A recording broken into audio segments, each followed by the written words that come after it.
Assalamualaikum warahmatullahi wabarakatuh. Perkenalkan, nama saya Rifki Arianto. Di sini saya akan mengerjakan tugas dari Bapak Ervin Yoki, yaitu pendekatan filsafat, filsafat hukum, ilmu hukum, dan ilmu sosial. Langsung saja. Ilmu hukum, beberapa pendapat mengatakan bahwa karena filsafat hukum merupakan bagian khusus dari filsafat pada umumnya, maka berarti filsafat hukum hanya mempelajari hukum secara khusus, sehingga hal-hal non-hukum menjadi tidak relevan dalam pengkajian filsafat hukum. Nah, sebagai filsafat, filsafat hukum tunduk pada sifat-sifat, cara-cara, dan tujuan-tujuan dari filsafat pada umumnya. Di samping itu, hukum sebagai objek dari filsafat hukum akan mempengaruhi filsafat hukum.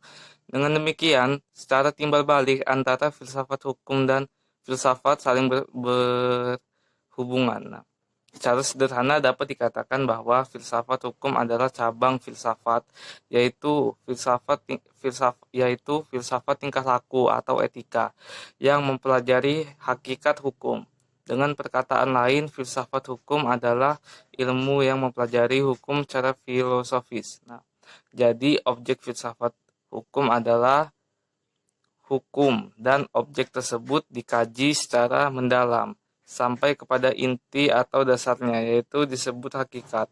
Menurut Purnadi Purbacaraka dan Surjono Sukanto, hukum dapat diartikan sebagai satu, ilmu pengetahuan, yakni pengetahuan yang tersusun secara sistematis atas dasar kekuatan pemikiran. Dua, disiplin, yakni suatu sistem ajaran tentang kenyataan atau gejala-gejala yang dihadapi.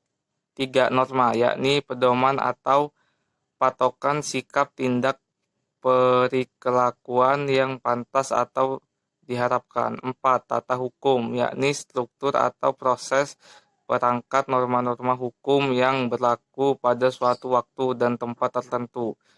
Yang kelima, petugas, yakni pribadi-pribadi yang merupakan kalangan yang berhubungan erat dengan penegakan hukum.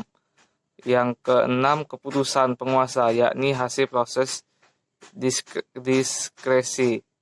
Yang ketujuh, ada proses pemerintahan, yakni proses hubungan timbal balik antara unsur-unsur pokok dari sistem kenegaraan. Yang kedelapan, ada sikap tindak ajek atau perilakuan yang teratur, yakni perilakuan yang diulang-ulang dengan cara yang sama yang bertujuan untuk mencapai kedamaian. Yang kesembilan, ada jalinan nilai-nilai, yakni jalinan dari konsepsi-konsepsi abstrak tentang apa yang dianggap baik dan buruk. Nah, ilmu selanjutnya ada ilmu filsafat sosial. Filsafat sosial merupakan cabang filsafat yang mempelajari persoalan kemasyarakatan secara kritis, radikal, dan komprehensif.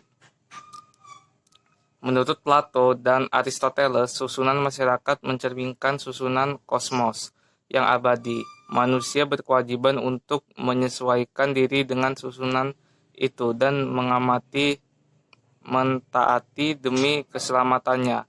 Kalau tidak, ia menghancurkan dirinya.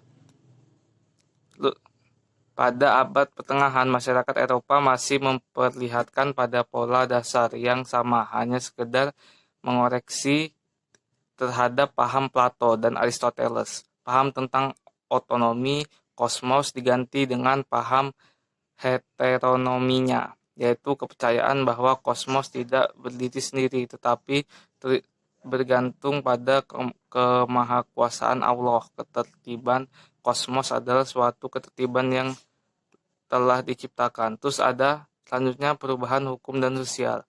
Proses terjadinya perubahan-perubahan pada masyarakat di dunia pada dewasa ini merupakan suatu gejala yang normal, yang pengaruhnya menjalar dengan cepat ke bagian-bagian lain dari dunia, antara lain berkat adanya komunikasi modern dengan taraf teknologi yang berkembang dengan pesatnya.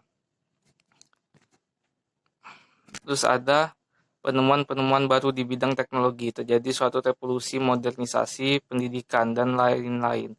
Kejadian yang di suatu tempat dengan cepat dan dapat diketahui oleh masyarakat-masyarakat lain yang bertempat tinggal jauh dari pusat terjadinya peristiwa tersebut di atas. Selanjutnya ada faktor yang mempengaruhi terjadinya perubahan sosial. Pada umumnya dapat dikatakan bahwa sebab-sebab terjadi perubahan-perubahan sosial dapat bersumber pada masyarakat itu sendiri.